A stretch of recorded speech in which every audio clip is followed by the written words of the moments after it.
Hey everyone, Mr. Happy here, and in this video, I'm going to be just giving you some expectations going into the North American Fan Festival. For a lot of people, this is going to be the first in-person fan festival they've either A, had the ability to actually attend, or B, I guess the first time they've experienced this structure of FanFest. When it came to Endwalker, everything got moved to being at home, and we had live letters strewn about and some bigger live streams, but we did realistically only have the one major FanFest that had all of the in-depth events that we got to experience.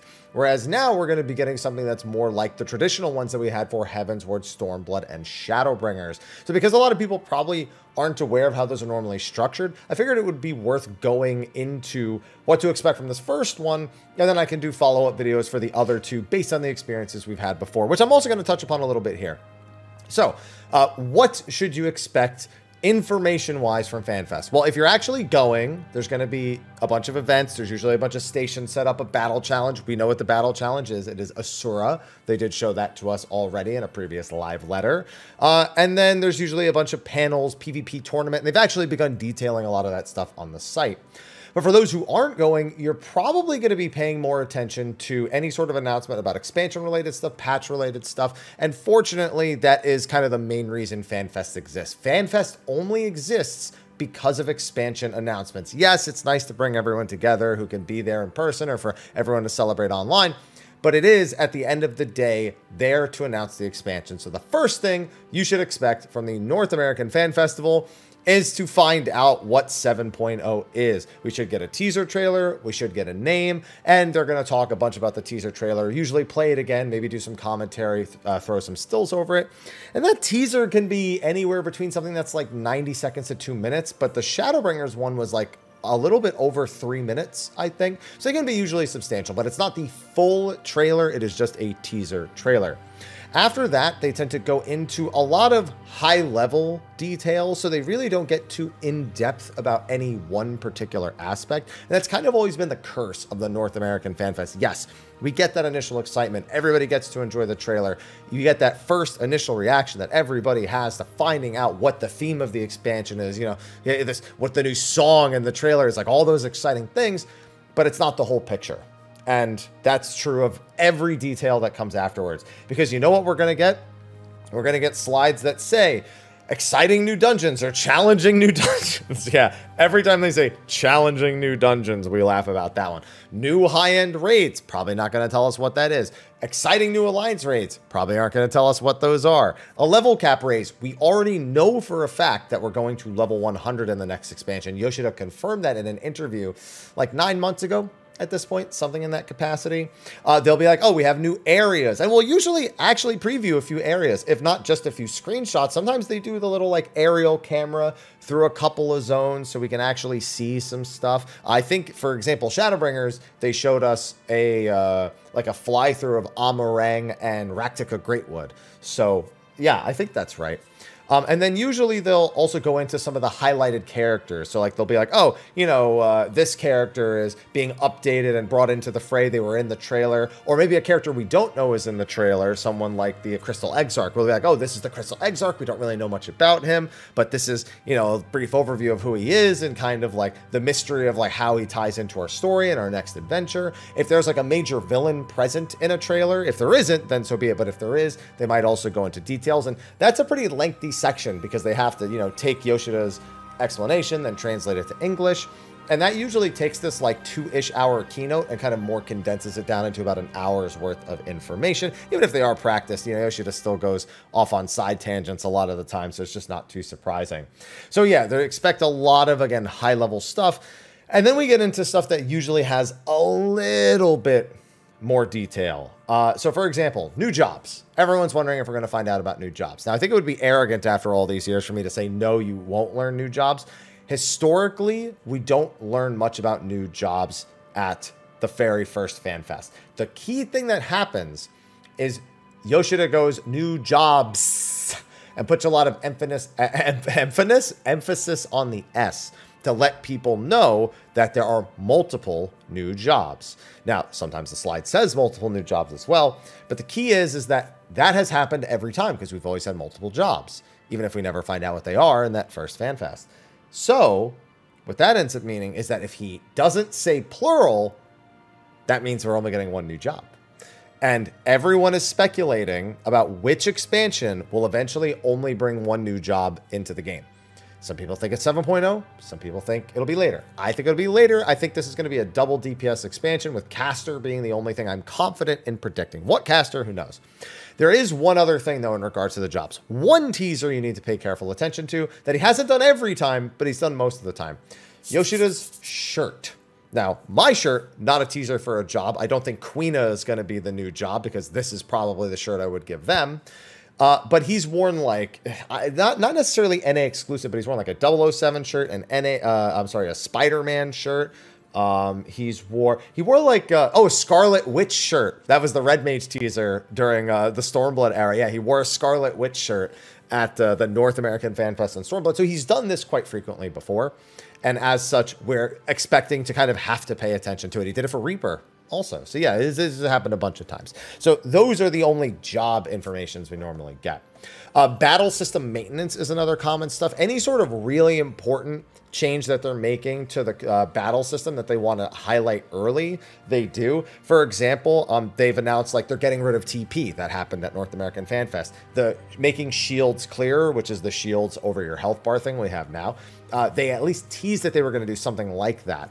And then any sort of like skill squish or any sort of major system they feel needs to be outlined as soon as possible, they'll at least say they're doing it. There's a bunch of examples, but usually the goal is with this slide is to let you know that yes, they are removing some skills, they are adding new skills, and they might fine tune something like traits or the role actions or something in that capacity. But that's normally about the only information we get from battle system maintenance. We usually get previewed a new tribe, usually some in-game screenshots of one of them. Normally only one. They usually leave the rest up to a mystery.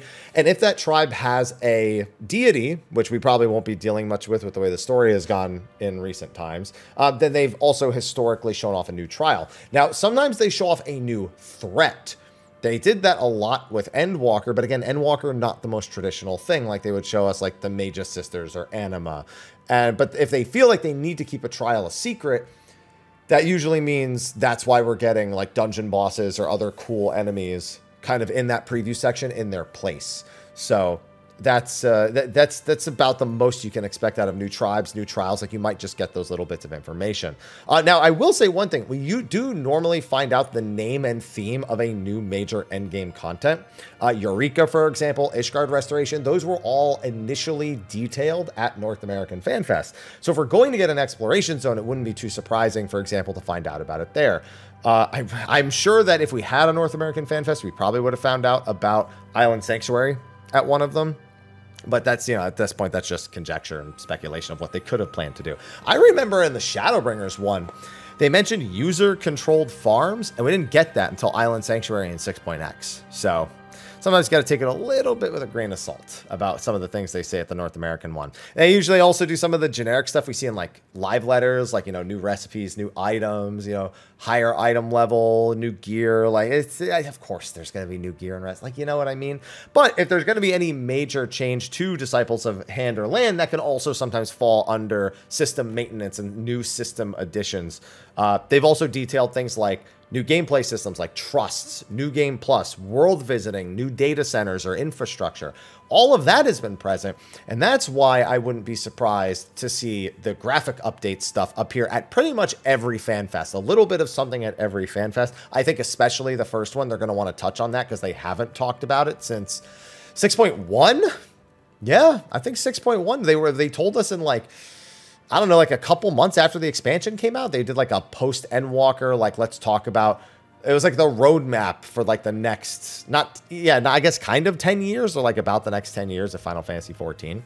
And so I think the graphical update very likely to appear, not to mention that they've also announced things like the cancellation of PlayStation 3, the cancellation of the 32-bit client. Those have come from North American Fan Fests as well. I think the PlayStation 3 one came from North America. I know for a fact the 32-bit one came. I'm pretty sure that the PlayStation 3 one did as well.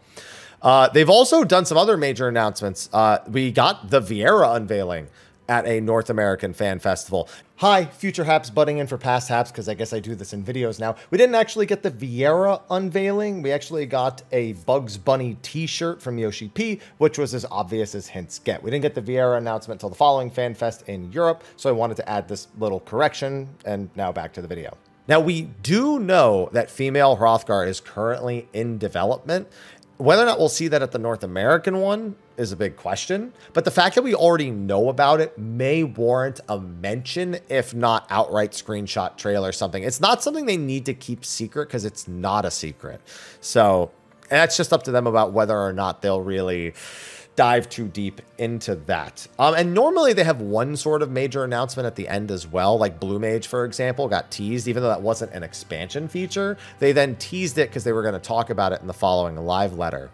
So that also wouldn't be too surprising to hear. If they have any sort of like major new feature they really feel like needs to be announced at a fan fest, then that's what they'll do. And those are the things you can guaranteed kind of expect. And that's why North America's initial sort of unveiling of the expansion is the most important thing. But for EU and Japan, that's where we've gotten, you know, pretty much all the new job reveals almost every time. And, you know, even other race reveals like the Hrothgar, or more details on the things we learned at North America. What the new high-end raid is, what the new alliance raid is, previews of some of the dungeons, a little bit more details about battle system stuff, even more highlights on new characters, you know. All of that stuff is usually at EU and JP. I don't know why. Like, I get that the NA one is the first one, and it's largely the initial excitement. But I've always said NA needs to get some better initial information unveilings. Maybe we get one exciting thing, and the other fan fest feel like they get a slew of new things. So if you were expecting a lot of details, if you were expecting to find out what both the new jobs are, and to see female Hrothgar, and to find out about all the endgame content, who's our new racers, those things still might happen, one or two of them. You can never rule it out. It would be silly to rule it out, but do not expect those things. Consider them surprises if they do happen. Now, on top of all the panels, which sometimes have even more information, like maybe sometimes one of the panel guests will say something that's like, oh yeah, by the way, we didn't talk about it during the opening keynote, but this, sometimes that gets added in. But we do also get a live letter on the second day. And that live letter sometimes digs into more details from the opening keynote, but stuff that's more prevalent to pre-expansion launch. So like Blue Mage, for example, was a major part of the live letter that came for Shadowbringers. But, you know, they talked about it and unveiled it in the keynote, and then talked about it in depth in the live letter. That can also happen, for example, if the graphical update were to be coming in like 6.58 instead of 7.0, then they would probably talk about it in the live letter itself, and not really focus on like 6.4 part 2 or 6.5 part 1. They could. It's entirely possible. End of July is like probably about 9 weeks out from patch approximately. So that would be a little early for a part 1 live letter. Actually, I wonder if it says on the site. Let's see. FanFest. I want to see if it says what the theme is, or if they've even announced the live letter officially. 2023 Final Fantasy 14, because they have a site for it now, so I could just literally go to the site, and that should do the trick. You might have heard it briefly there. Actually, no, you don't, because I have all the sound turned off, and I totally forgot that I did that. While that's all playing, yeah, here's the site for the NA one, and then it's got Crystalline Conflict Championship, Glamour to Life, video contest, and then it doesn't even have like a schedule page or anything like that. It just has those few basic things. Tickets sold out. Oh, don't worry. We know that. Yeah, we got that part down. So yeah, I'd say that pretty much covers all the things to expect. The live letter is kind of a big mystery, or big question mark about what exactly will be there. But this is your video telling you what to expect a week from today. And if there is anything new and anything that you didn't pay attention to or missed, don't worry. You know I'll be making videos about it. We'll be doing discussion videos about it. We'll be doing hype videos about it. Who does the videos about FanFest? You already know. Anyway, thank you for watching this video. Be sure to like, favorite, subscribe, and share. And if you are not going to FanFest, just know that I'm not going either, much to a lot of people's surprises. I'm staying home, and so I'm going to be co-streaming FanFest. Whatever we're allowed to co-stream, I believe the opening keynote is among them. I'm not sure about the panels and everything else. I think we have to wait on the official rules for that. But I'll be doing some stuff to occupy time and talk about it and all that good stuff. So if you need a place to hang out, be sure to follow me over on Twitch. And be sure to come by and just revel in the excitement if you are excited. If you're not, I mean, maybe you just don't show up. Anyway, thanks for watching. I'll see you all in the next one. And until then, Take care.